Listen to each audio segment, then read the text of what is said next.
Hello नमस्कार सत श्री अकाल अस्सलाम वालेकुम। कैसे हैं जनाब? तो जंतर मंतर पर आज सुबह ही 7:30 बजे हंगामा हो गया।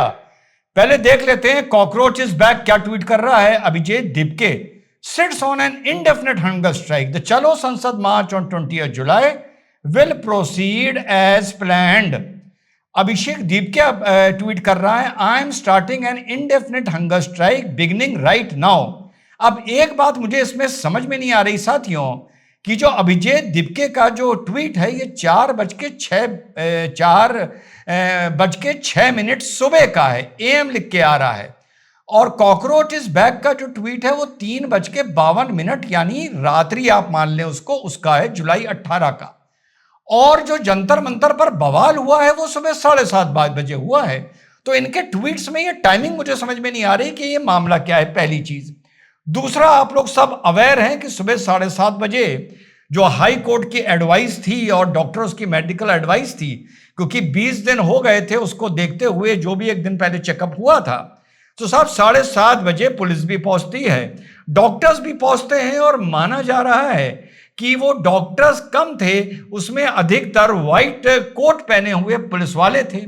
व्हाइट शीट्स लेके आते हैं, चारों तरफ से उसको ढकते हैं, मंच पर चढ़ते हैं, सोनम वांगचुक जी को ढकते हैं और वहीं से उनको उठा के एक मेडिकल इमरजेंसी के तहत ले जाते हैं। और सफदरजंग हॉस्पिटल में 2 डॉक्टर और अलग अलग पैरामेडिक्स उनका ध्यान रख रहे हैं साथियों।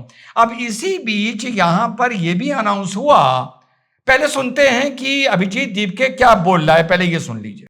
सुबह 7 बजे जब मैं यहाँ से निकला फ्रेश होने के लिए, तभी पुलिस के गुंडे यहाँ आए, सोनम सर को घसीट कर गाली गलौज करके लेकर गए। 60 साल से जो इंसान है, जो भूख हड़ताल पर बैठा हुआ था 20 दिनों से, 60 साल के इंसान को जो 20 दिनों से भूखा था उसको दिल्ली पुलिस गाली गलौज करके घसीट कर यहाँ से जबरदस्ती उठाकर लेकर गई। ये कहाँ लेकर गई हमें पता नहीं है। सुना साथियों, अब यहां पर यह अनाउंस हुआ कि तत्काल अभिजीत दीपके, क्योंकि वहां पर और छात्र भी जो हैं अलग अलग संगठनों के, इंडिविजुअल नहीं है, सब किसी ना किसी संगठन से जुड़े हैं, उनका भी आमरण अनशन चल रहा है, लेकिन उनको अभी जहां तक मेरी जानकारी है नहीं उठाया गया है। अब दीपके जी जब इसको लेकर भाषण दे रहे थे तो किसी ने यह घटना भी हो गई कि उनके ऊपर इंक विंक फेंक दी। चलिए साहब, ये तो राजनीति में आजकल एक चलन हो गया है, कोई बात नहीं। अब साहब बस इतना कहना चाहूंगा कि इसका एक पॉलिटिकल जवाब है और एक भाजपा को राय है।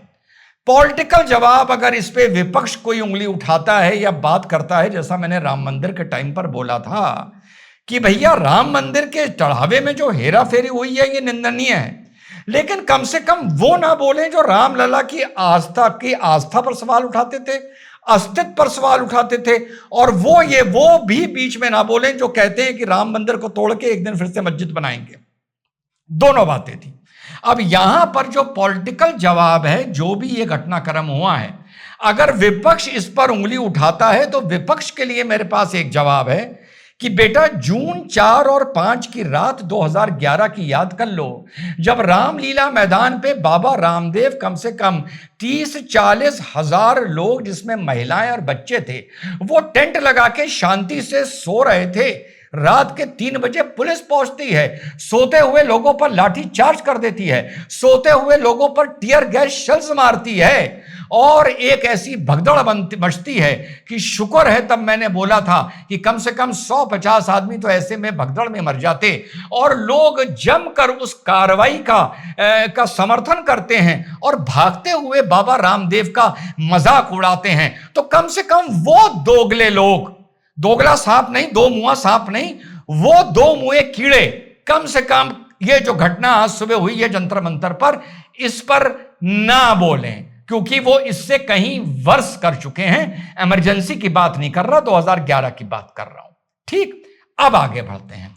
मेरा यह मानना है कि इस पूरे मामले को लेकर ये एक सर्कस से शुरू हुआ था, जिसको सरकार ने एक आंदोलन बना दिया। इस पर मैंने अभी 3-4 दिन पहले भी एक वीडियो साथियों अपलोड किया था। उसमें मैंने यही बात बोली थी कि दीपके आता है, वो सोचता है कि मुझको गिरफ्तार कर लिया जाएगा और उसको गिरफ्तार नहीं किया जाता। कहा जाता है ये लो जाके प्रदर्शन कर दो। दीपके सोच रहा था कि वहां पर 1 लाख आदमी होगा, वहां पर 5,000 आदमी मौजूद नहीं था। मीडिया वालों को मिला लो तो करीबन 5,000 वहां आदमी थे, और पुलिस को मिला लो। इनकी पूरी रणनीति फेल हो जाती है। प्रदर्शन चलना था शाम के 5 बजे तक, 3 बजे वो वाइंड ऑफ कर दिया जाता है। उसके बाद इन्हें ऊपर से फिर फोन आता है प्रदर्शन बंद नहीं होना चाहिए, चालू रहना चाहिए। अब कैसे चालू रहेगा कि हम अलग अलग राज्यों में जाएंगे और वहां पर हम प्रदर्शन करेंगे। ये अलग अलग राज्यों में आते हैं, वहां की राजधानियों में आते हैं, हमारे लखनऊ में भी आते हैं, और यहां पर एक बार फिर इनका जो प्रदर्शन था वो फ्लॉप हो जाता है। जगह जगह फ्लॉप हो जाता है। करीबन 15 जगह जाने का इनका इरादा था। जहां तक मेरी रिपोर्ट है वो करीबन 6-7 जगह जाकर इतना फेलियर देखने को मिलता है कि वो अपना उसको सस्पेंड कर देते हैं। फिर ऊपर से फोन आता है, और पहली बार भी सोनम वांगचुक आके लौट गए थे, लेकिन अब जो सेटिंग बढ़ाई जाती है वो ये बढ़ाई जाती है कि एक बार फिर से तुम आंदोलन पर बैठो, और तुम लौंडों से कॉकरोचों से कुछ नहीं होगा जब तक सोनम वांगचुक आगे नहीं आएगा। और एक सोची समझी रणनीति के तहत तीसरी बार भी इनको अनुमति दे दी जाती है, वो भी रात गुजारने की अनुमति दे दी जाती है। फिर छिछोरे छिछोरे आरोप लगते हैं कि बिजली काट ली, टेंट नहीं लगाने दे रहे, यूरिनल यूज नहीं करने दे रहे, जो वहां पर वॉशरूम्स हैं उनको लॉक कर दिया है, वगैरह वगैरह। और सोनम वांगचुक आकर वहां पे लेट जाते हैं। अब इन कॉकरोचों की तुलना जिसने सोनम वांगचुक से की, वो उसने एक आकलन में गड़बड़ी करी। वो इस तरह गड़बड़ी करी कि जब लद्दाख के बवाल को लेकर भी उसमें भी बहुत बवाल हुआ था, सोनम वांगचुक के बहुत से कंट्रोवर्शियल स्टेटमेंट्स भी आए थे, नो डाउट अबाउट इट कि उनकी इज्जत बहुत है, ये भी बता दूं। लेकिन सरकार को सोनम वांगचुक को जेल से निकालना पड़ा। याद करिए सरकार को आपके भाई की राय जो तब मैंने दी थी। खैर उस मुद्दे पर कभी और बात करेंगे जब 371 लद्दाख में आ जाएगा, कुछ प्रोविजंस आ जाएंगे। तो यानी लद्दाख के हिसाब से कुछ उस बंदे में होगा जो सरकार ने सोचकर उसको रिलीज किया, रिहा किया। ये तो हम लोगों को देखो बेसिक बात मान के चलनी पड़ेगी। तो यहां पर जब धोखा ये हुआ कि आपने कॉकरोचों के साथ साथ सोनम वांगचुक को भी हल्के में ले लिया कि ये 2-4 दिन में उठ जाएगा। उसके बाद बिल्कुल ये जो कॉकरोचेस का आंदोलन था बिल्कुल हाशिए पर पहुंच गया था। सोनम वांगचुक के तीसरे चौथे दिन के बाद इसने तूल पकड़ना शुरू किया। फिर पॉलिटिकल हो गया, फिर संजय सिंह भी पहुंच गए, तो फिर वहां पर केजरीवाल भी पहुंच गए, तो फिर कांग्रेस के भी कुछ पहुंच गए, तो फिर वहां पर डिंपल यादव जी भी पहुंच गई। और 20 तारीख को इन्होंने टारगेट बनाया कि उस दिन हम मार्च निकालेंगे, और इनको पता था 20 तारीख को यह आंदोलन मार्च निकालते ही खत्म कर दिया जाएगा। लेकिन वो एक डे रखना था, सेरेमोनियल डे, कि साहब उस दिन सारे नेता दिल्ली में होंगे पूरे हिंदुस्तान के, तो उस दिन हम लोगों को रिस्पांस अच्छा मिल सकता है। टिकैत भी पहुंच गए, उसके साथ साथ नगीना के सांसद चंद्रशेखर भी पहुंच गए। उन्होंने कहा यहां से लेकर पार्लियामेंट हाउस तक आप यकीन करिए कि आदमी ही आदमी होगा। शुरू में जो गवर्नमेंट ने गुगली मारी थी कि भैया जाओ कर लो, वो शानदार थी, लेकिन तीसरी बार अनुमति नहीं देनी चाहिए थी, और बड़े सम्मान से कि तुम्हें जो करना था कर लिया। डेमोक्रेसी भी स्टैब्लिश हो गई, अभिव्यक्ति की आजादी भी हो गई, तुमने भाषणबाजी भी कर ली, हिंदुस्तान घूम भी लिए, अब बेटा राइट टाइम होके बैठ जाओ, अब ना भसड़ करो। ये मैं गवर्नमेंट के पॉइंट ऑफ व्यू से राय दे रहा हूं, अभी आगे भी राय दूंगा गवर्नमेंट को मेरी क्या राय है। तो ये साहब इन्होंने गलती करी और इनका मिसकैलकुलेशन हो गया, और धरना यहां तक आपने पहुंचा दिया। अब ये अभी जीत बैठ गया है, 20 तारीख तक फिर ये वहां पर बवाल होगा। एक ऐसी चीज को आपने जो पिट चुकी थी, एक सर्कस डिक्लेयर हो गई थी, इंटरनेशनल मीडिया अब इसको ठोक के कवर करना है, चाहे कोई कितना कहता रहे, क्या फर्क पड़ रहा है। तो ये तो करना चाहिए था सरकार को। अब इसके अलावा सरकार को क्या करना चाहिए था? देखो, हम मानते हैं 2014 के बाद बहुत सीट्स बढ़ी हैं। हम मानते हैं 2014 से पहले अगर नीट में 50,000 सीट थी तो अब शायद बढ़ के 1.5 लाख MBBS की हो गई हैं। हम मानते हैं बहुत मेडिकल कॉलेज खुले हैं, हम सलाम करते हैं उसके लिए, लेकिन नीट कामयाब हुआ, हो गया, रिजल्ट आ गया। Dharmendra Pradhan must go, no doubt about it, no doubt.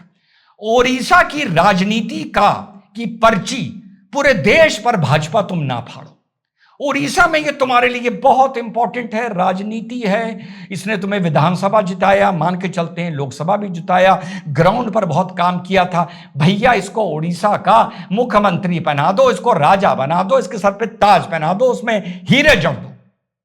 लेकिन अपनी उड़ीसा की राजनीति की पर्ची की जिद इस देश पर ना करो। जब 2011 को बाबा रामदेव के समर्थकों पर रात को लाठी चली थी, लाठी चल गई थी, धरना खत्म हो गया था, लेकिन 2014 आते आते कहीं ना कहीं वो गुस्सा फूटता हुआ नजर आया। एक नाव चल रही होती है, मैं भाजपा से को संबोधित कर रहा हूं, थोड़ा थोड़ा पानी भरता रहता है। आप लोगों ने देखा होगा, कभी आप नौका विहार पे गए हो तो वो एक डब्बा लेके उस पानी को निकालते रहते हैं। छोटी छोटी दरारें होती हैं जिससे नाव में पानी आ रहा होता है, लेकिन उससे नाव डूबती नहीं है। लेकिन जब ये शुरुआत हो जाती है और ऐसे छोटे छोटे छेद, चाहे आप उसे एथेनॉल का बवाल मान लो, चाहे उसे राम मंदिर का मान लो, चाहे उसे धर्मेंद्र प्रधान का की मोहब्बत मान लो, चाहे उसको यूजीसी मान लो, वगैरह वगैरह, इस तरह के छोटे छोटे छेद अगर नैया में होते जाएंगे तो इन छेदों के चलते ही कांग्रेस 60 साल में डूबी, आपको 60 साल भी नहीं लगेंगे, उससे पहले डूबने की नौबत आ सकती है। यह है मेरी राय इस सरकार को। बाकी आप लोगों को सत खबर से अपडेटेड रखूंगा। जय हिंद, वंदे मातरम, खुदा हाफिज।